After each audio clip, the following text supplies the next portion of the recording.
In verse 40, we embark on a new journey. Arabia in the 6th century is the context in which the children of Israel make their entry. As the descendants of Abraham, they were chosen above all nations at hand. They championed faith and monotheism, and this earned them a level of favoritism.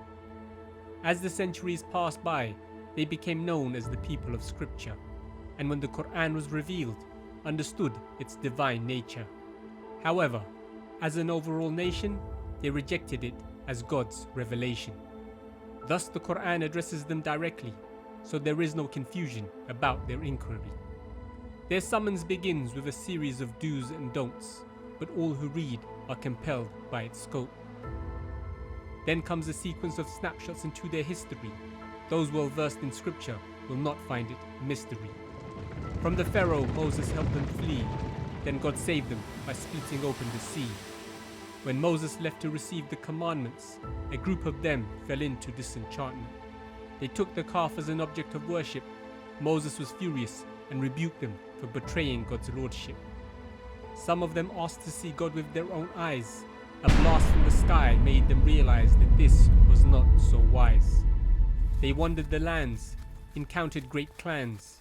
God was with them every time they made a stand. And when Moses prayed for water, God gave him an order. Strike the rock with your staff. Behold, 12 springs gushed forth, one on each tribe's behalf. God showered the children of Israel with miracles and blessings, but this did not keep a group of them from second guessing. Then comes the incident of the cow, Moses and the row. Moses handed them a simple task, but they continued to ask and ask. By refusing an easy sacrifice, they ended up paying a hefty price.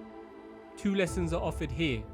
From Moses we learn to patiently bear, and from his people we learn to not continually dare.